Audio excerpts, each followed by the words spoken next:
بسم الله الرحمن الرحيم. الحمد لله رب العالمين حمد الشاكرين. الصلاة والسلام على سيد الأنبياء والمرسلين سيدنا ونبينا وشفيعنا ومولانا محمد وعلى آله وأصحابه الطيبين الطاهرين. قدرمنو اوریدونکو د ژوند د لارې د خپرونې مینوالو، السلام علیکم ورحمت الله وبرکاته. ستاسو روغتیا او خوشحالي د پاک رب نه غواړم، په دې هیله چې د صحت او عافیت جامې پر تن ولرئ او خوشحالي مو په برخه وي. دا دی زه محمد یاسین فهیم د ژوند د لارې د خپرونې په وړاندې کولو کې ستاسو په خدمت کې یم. زموږ د نن ورځې د خپرونې موضوع بیا هم د ژوند کولو زرین اصول. درنو اوریدونکو، د ژوندانه د زرینو اصولو څخه یو اصل دا دی چې ته به بېځایه نیوکې نه کوي. دا ځکه چې ځینې خلک شته چې په نیوکو باندې خلکو ته تکلیف رسوي. ناشونې ده چې په آسانی سره یو څه خوښ شي. په خوندورو خوړو کې دته یوازې هغه ویښته تر سترګو کیږي چې په غلطي سره په خوړو کې پرېوتی وي. په پاکو او سپینو جامو کې دته یوازې هغه وړوکی تور داغ تر سترګو کیږي چې په ناخبري کې په جامو لګېدلی وي. همدارنګه که کوم ګټور کتاب ورته مخې ته کیږدي او دته پکې په غلطي سره د پروف غلطي تر سترګو شوه، نو له نیوکو څخه یې نشي بچ کیدلی. دا هغه خلک دي چې تل د باریکو او وړو وړو نقطو پسې ګرځي او په هر غټ او وړوکي شي کې نقص لټوي. ځینې وخت انسان د مثالیت ښکار کیږي. داسې کس غواړي چې د ده میرمنه د کور 24 ساعته لکه د شیشې په څیر پاک او صاف وساتي. بچی هم باید پاک او ښکلي وي. که میلمه راشي نو د ده خواړه دی باید هم خوندور او مزناک وي. که د میرمنې سره خوا کې کینی نو میرمنې باید تل خوږې او خوندورې خبرې وکړي. باید هیڅ ډول تریخوالی پیدا نه کړي. بچی هم باید تل د ده له خبرې سره ملاتړ وکړي. لنډه دا چې د همکارانو، د کوڅې، د سړک، د بازار او د هر ځای له ملګرو سره باید د ده سلوک 100% غوره او ښه وي. که د دوی څخه یو هم وړه غوندې سهوه او غلطي وکړي نو بیا پرې دا په خپلې تیزې او تیرې ژبې سره نیوکې پیل کړي. په ځای او بې ځایه نیوکو ته ملا وتړي او په خپلو همدغو بې خونده نیوکو باندې د نورو د خولې خوند خراب کړي. همدغه وجه وي چې خلک ترې لرې تښتي، ځکه دته په سپین براقه صحیفو کې یوازې تور داغونه ښکاري. هر کس چې داسې عادت ولري د په اصل کې خپل ځان په عذاب کې اچولی دی. نږدې خپلوان او حتی د کور وګړي هم د سره له ناستې نه ډډه کوي، ځکه بې ځایه او بې معنا نیوکې او خبرې کوي. یو شاعر څومره ښه ویلی دی، ته چې هر ځلې د خړو او بې خونده اوبو د څکلو څخه انکار کوي نو تږی به پاتې شي. او څومره خلک دي چې هغوی ته پاکې اوبه رسي.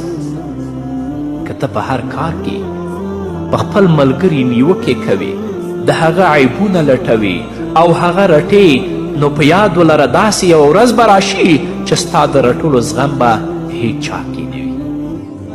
الله رب العزت فرمایي واذا قلتم فعدلوا، او کله چې خبرې کوئ نو له عدل او انصاف نه کار اخلئ.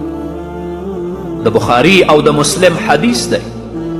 ام المؤمنین عایشې صدیقه رضی الله تعالی عنها د محمد رسول الله صلی الله علیه وسلم د هغې رویې په اړه وایي چې نبی کریم صلی الله علیه وسلم به د کور له وګړو سره کوله.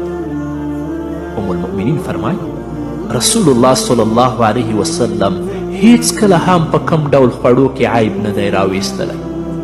که وږی به و نو خواړه به یې خوړل، او که رسول الله صلی الله علیه وسلم به وږی نه و نو خواړه به یې همداسې پرېښودل. که تا ته په خوړو کې لږ مالګه زیاته او کمه شي، نه به په کور کې ښځه پرېږدي، نه به مور پرېږدي او نه به لور پرېږدي، ټولو ته به شکنځل کوي، ټولو ته به بد رد وایي. که په یو میاشت کې د یو ورځ خواړه ستا د تبع برابر نه و نو څه اسمان را پریوت. حضرت انس رضی الله تعالی عنه فرمایي، دا هم د بخاري او د مسلم حدیث دی. هغه وایي قسم په الله ما څه د پاسه 9 کاله د محمد رسول الله خدمت کړی، ما ته نه دی معلوم چې ما کوم کار کړی وي او محمد رسول الله صلی الله علیه وسلم راته ویلی وي چې داسې دی ولې وکړئ. رسول الله صلی الله علیه وسلم په ما کې نقطې نه دي لټولي او قسم په الله چې هیڅکله راته اوف هم نه دي ویلی. وګوره هغه د محمد رسول الله صلی الله علیه وسلم خادم دی او محمد رسول الله صلی الله علیه وسلم ورسره څنګه ژوند تیر کړی دی.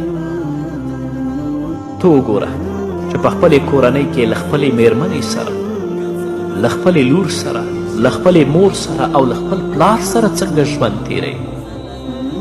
ستا اخلاق، ستا رویه او ستا کړنه د هغوی په وړاندې څنګه ده. او تا ته وایم ګرانې خورې چې ستا اخلاق ستا له خاوند سره څنګه دي، ستا د خاوند له مور سره څنګه دي او ستا د خاوند له پلار سره څنګه دي. خیر که یو ورځ درته کمه راوړه، خیر که یو وخت یې ستا د تبې جامې او لباس ستا لپاره تیارولی ونه شو، غریب و بیچاره، نو ته په بدو ویناو باندې خپله خوله مه پرانیزه. الله به درنه پوښتنه کوي. صبر وکړه، د الله نه جنت وغواړه، الله رب العزت نه د آخرت ښایسته ژوند وغواړه. د دنیا ژوند چې څنګه یې دا تیریږي. نبی کریم صلی الله علیه وسلم هم دغه مبارک عادت درلود. منګ او تاسو ته هم پکار ده چې د محمد رسول الله صلی الله علیه وسلم په نقش قدم باندې لاړ شو او ځانونه د نبی کریم صلی الله علیه وسلم د مبارکو عاداتو او سنتو سره برابر کړو. یوه خبره چې زه یې یادول اړین بولم هغه دا ده، تاسو داسې فکر ونه کړئ چې الله رب العزت مکړه زه تاسو ته د نصیحت نه کولو دعوت درکوم او یا هم تاسو ته داسې وایم چې غلطي مو لیدله نو بیا هم څه مه وایاست او خاموشه پاتې شئ. داسې نه ده. زه خو یوازې دومره وایم چې په هر شي کې د خبرو کولو او په خاصه توګه په دنیاوي معاملاتو کې دومره باریک بین مه جوړیږئ، بلکې د حالاتو سره سمه او ورته کړنلاره غوره کړئ. که تاسو کره یو میلمه راشي او تاسو ورته چای واچوئ، هغه پیالې ته وګوري او ووایي پیاله دې ولې تر خولې پورې نه ده ډکه کړې، ته به ځواب ورکړې نورې چای به پکې واچوم، هغه ووایي نه نه همدومره بس دی.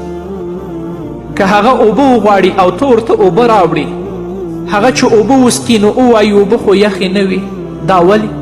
له دې وروسته پکې ته متوجه شي او ووایي دا پکی خو سمه یخه هوا نه کوي او نه هم ماحول یخوي او همدارنګه درته له ګرمي نه آه او فریاد پیل کړي چې ستا په کور کې خو ډیره ګرمي ده، یا داسې درته ووایي چې ستا په کور کې خو ډیر غماشي او ماشي دي، دلته خو ګزاره ډیره ګرانه ده، تاسو څنګه ژوند تیروئ؟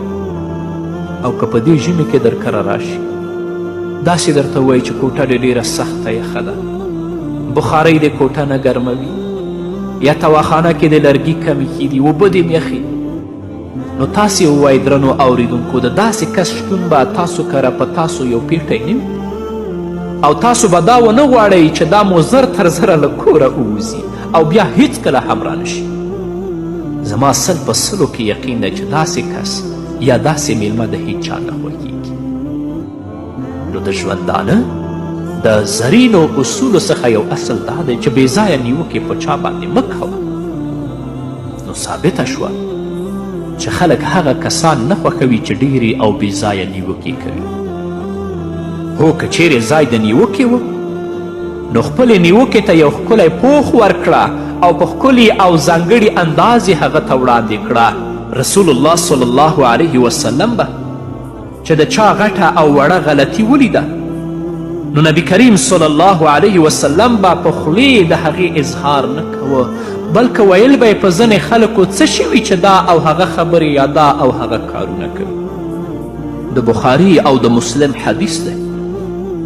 یوه ورځ مدینې منورې ته 3 ګرم مزاجه ځوانان د دې لپاره راغلل چې د نبی کریم صلی الله علیه وسلم د عبادت او لمونځ کولو په اړه معلومات ترلاسه کړي. دوی د محمد رسول الله صلی الله علیه وسلم د میرمنو څخه د نبی کریم صلی الله علیه وسلم د لمونځ او عبادت د کیفیت په اړه پوښتنه وکړه.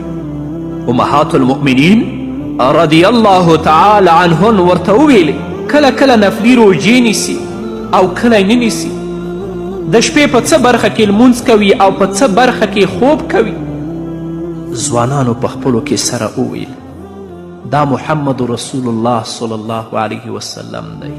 الله رب العزت د ټول وړاندیني او وروستني ګناهونه بخښلي دي، بیا هم داسې عبادت کوي. دا یې وویل او درې واړو په خپلو کې سره یوه پریکړه وکړه. یو ویلې زه به هیڅکله واده ونه کړم، بل یې وویلې زه به تل روژه نیسم، دریم یې وویل زه به د شپې د خوب پر ځای ټوله شپه قیام کوم.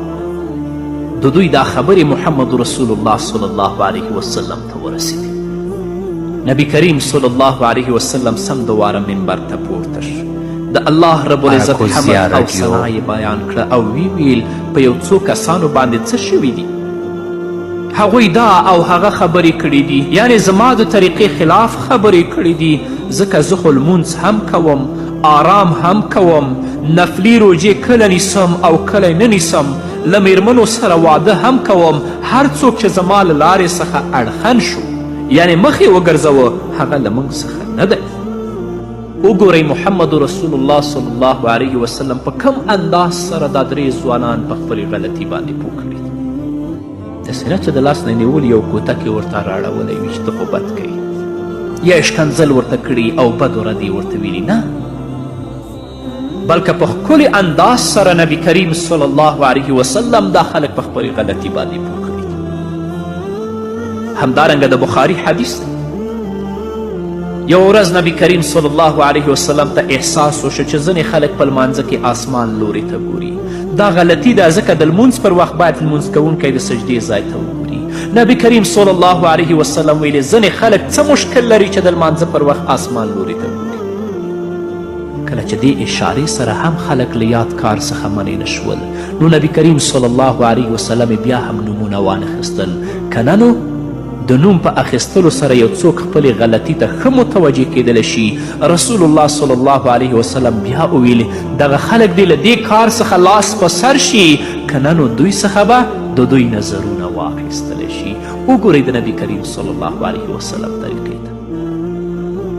که نن ورځ موږ د یو مسلمان نه یو څه خطایي وینو چې دا انسان د خامخا خطا او سهوه کیږي، د هغه خطایي په میډیا او په رسانیو کې نشر کوو، د هغه بې عزتي غواړو، ته به د الله په حضور کې څه ځواب وایي؟ الله به درنه پوښتنه نه کوي. نو د ژوندانه د زرینو اصولو څخه یو اصل دا دی چې په چا به بې ځایه نیوکې نه کوي. په همدې هیله درنو اوریدونکو نور به م واورو، خو د یوې دمې نه قدرمنو اوریدونکو بیا هم زموږ سلامونه ومنئ. همدارنګه د بخاري او د مسلم بل حدیث دی، په مدینه منوره کې یو مریی و چې ازادي یې غوښتله. ده له خپل بادار سره د خپلې ازادۍ په اړه خبرې وکړې. د هغه بادار په دې مریي باندې د روپیو ورکولو شرط کیښود چې دومره روپۍ به راکوې زه به تا ازادوم. مکاتب دا مریی د ام المؤمنین عایشې صدیقې رضی الله تعالی عنها خواته راغی او له هغې نه یې د مرستې غوښتنه وکړه.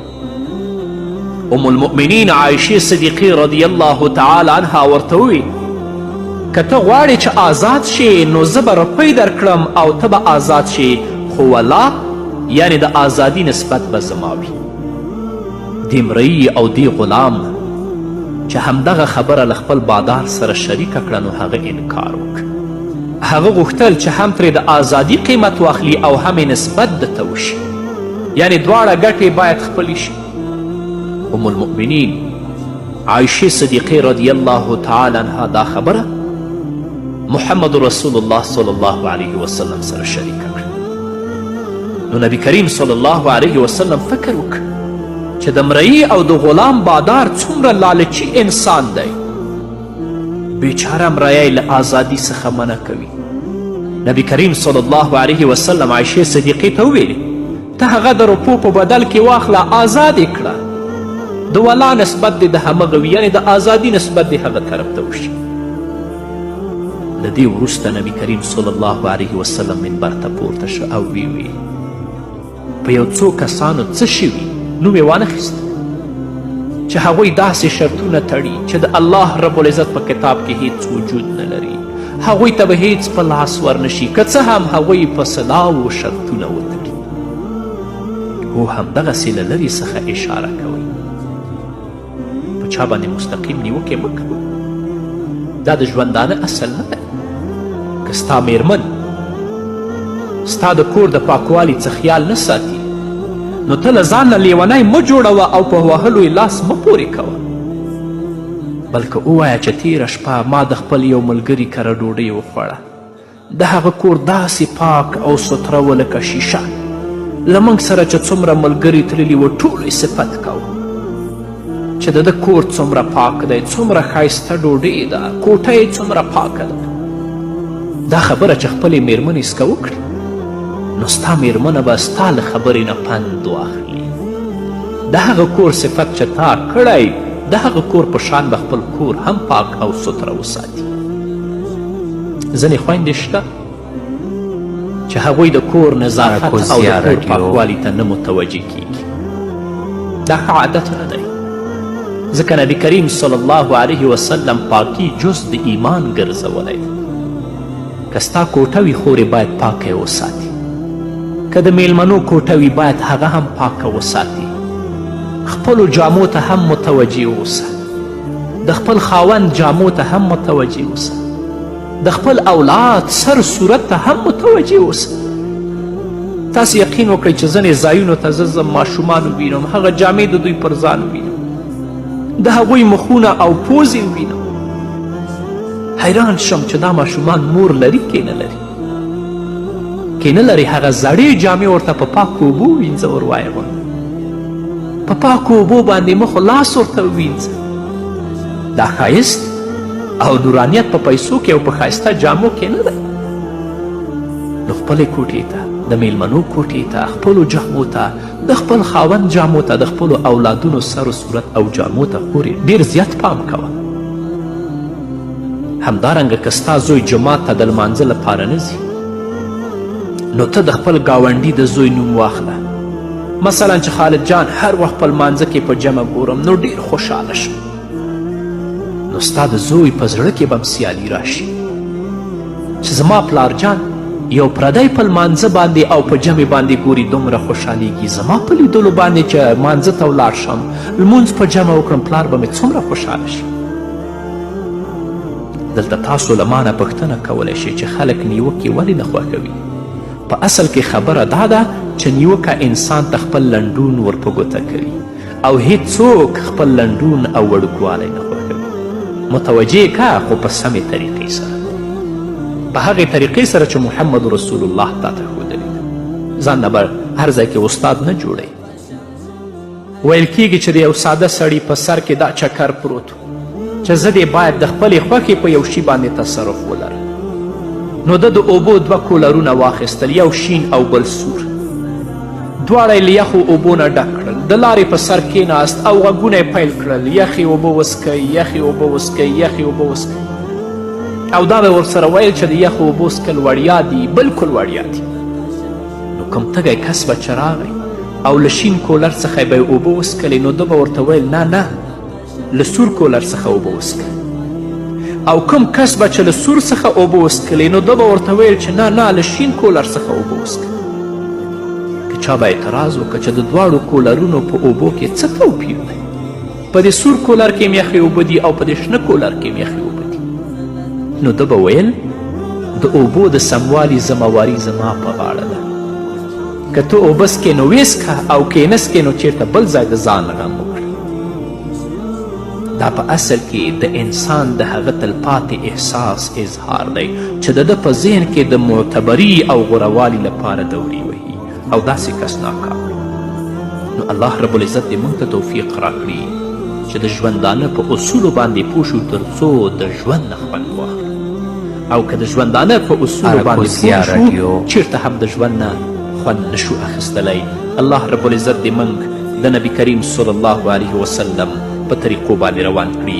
په همدې هیله درنو اوریدونکو دا وه زموږ د نن ورځې خپرونه چې ستاسو درانه حضور ته وړاندې شوه. تر بلې خپرونې پورې چې زه بیا هم ستاسو درانه حضور ته راځم، تاسو ټول په لوی او بښونکي الله سپارم. پاتې ژوند مو نیکمرغه، ښاد، بریالي او کامیاب اوسئ.